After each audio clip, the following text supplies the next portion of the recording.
Welcome to Richgirl Network.tv's coverage of the 84th Annual Academy Awards, live from Hollywood and Highland Center in lovely Hollywood, California.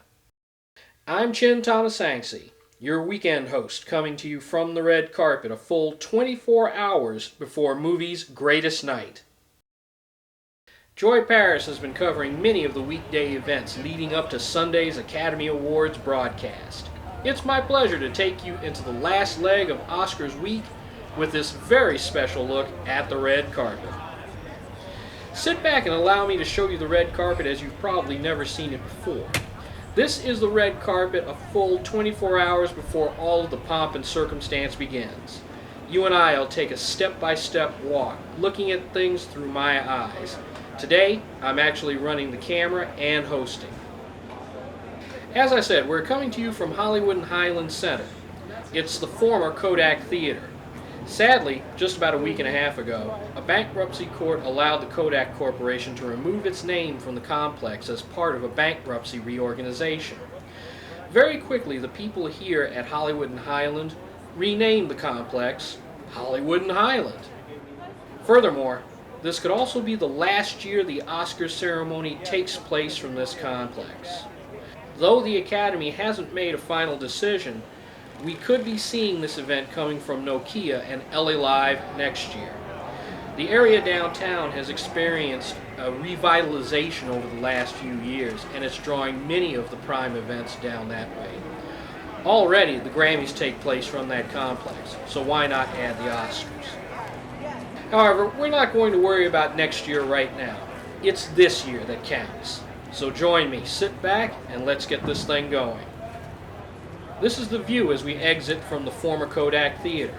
Right now it's littered with workmen and scaffolds and everything else around here used to put the finishing touches on the bleachers and media platforms that are being erected. I'll tell you, no matter what, the image is impressive. Right across Hollywood Boulevard you can see the building that houses ABC TV's Jimmy Kimmel Show. Jimmy will be doing his After Oscars show with Oprah Winfrey this year. The show will be seen live immediately following the Academy Awards on the East Coast and in the Central Time Zone. But here on the West Coast it's going to premiere, or it's going to come on after your late local news on ABC 7. In the foreground you can see the statue of Oscar. He looks pretty regal as he's standing there in the midst of all this chaos. If you look at Oscar from all of his angles, one does realize how amazing it is to be a part of something like this. Even those of us who are just covering the event feel a sense of honor being out here on the red carpet.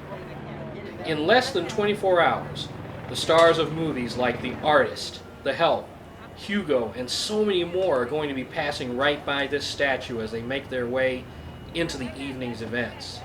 And you're going to have to wonder what's in their heads. Many of them are going to go in wondering if they're going to be the winner of the night's categories, whatever category they happen to be in. It's an enviable place to be, but as a filmmaker myself, it's a wonderful place to be in. Let's take a look at the area most Angelenos know ordinarily as Hollywood Boulevard between Highland and Orange Avenue. At this point, I estimate about 70% of the red carpet area has been completed. There's a lot more work to do in these hours before the actual ceremony. The area above the bleachers where selected members of the public will be seated has been covered by a canopy. That's just in case there's rain, which I believe hit during last year's broadcast. In addition to the workers who are scurrying about, you see the members of the media who are staking out their pieces of real estate, especially for tomorrow's red carpet ceremonies. Oscar himself is still covered by protective plastic bags. They may not be all that glamorous right now, but that's not important. What's important is that we protect these statues from the elements or anything else that might occur, all before broadcast time. Repairs to these statues won't be possible once the ceremony begins. Many of the crews and equipment are now in place. Most of these people represent well-known media organizations. You might recognize NBC, CNN, Fox, TBS, and so many others. However, one thing you can't overlook is the even stronger attendance of the foreign contingent. Since I've been here, I've seen media from France, Germany, England, China, Japan, and so many other places broadcasting here from on the red carpet. These reporters are getting ready for one of the greatest days of their lives, so why not practice? Practice does make perfect.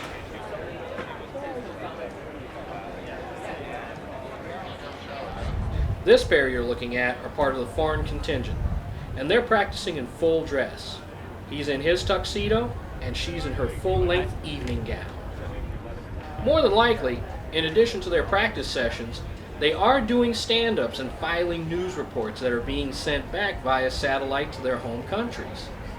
Britain, Germany, Sweden, Japan, wherever they're from, it doesn't matter. The world is watching the Academy Awards on this weekend. This gentleman is from Australia. He's here trying to get his story just right. We've been watching him for a while, and he's been practicing this whole thing again and again and again. Let's just sit back and watch him for a while. Some of the other crews are actually using members of their own contingent to play the roles of celebrities. I actually heard somebody say, "You're actually Viola Davis." He turned out to be a 6-foot-tall guy, but I get it. Again, what did we say earlier? Practice makes perfect. And then there are all the rest. Shooting and filing reports that will be seen by eager movie buffs and entertainment fans all over the nation and all over the world. Other news organizations such as ABC and TV Guide have been blessed with their own mobile studios, which are located high above Hollywood Boulevard, high above the red carpet actually, and they can actually get bird's eye angles of everybody as they come in. And they can get bird's eye angles of those evening gowns that the ladies will be wearing. These studios are designed with lights, cameras, editing systems, satellite uplinks, and just about everything a crew on the move like these people needs to make this broadcast possible. Even though this setup takes up much of Hollywood Boulevard, the south side of the street has been left relatively clear. The reasons for this are twofold. First, there is a natural barrier that's created between those who are part of the ceremonies and the general public, who is actually still moving freely east and west on Hollywood Boulevard. Secondly, this pathway allows the media and workers to continue moving equipment and heavy vehicles between all segments of the red carpet without actually moving them on the red carpet.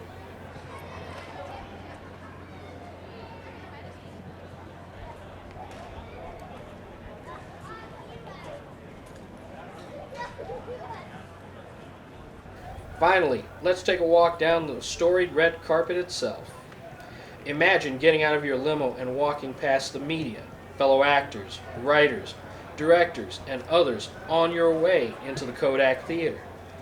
It's a nice feeling when you think about it. And for everyone who's done film in their lifetime, it's definitely something you aspire for. So enjoy this moment. Enjoy this moment we're bringing to you right now. For everyone who is not here, for everyone who is watching from their homes, wherever you are, this is also your opportunity to walk up and down the red carpet, and we're happy to bring it to you. And there you have it. You've just been down the red carpet. We wish all the nominees the best, and we'll be right back here covering movies' greatest night as well.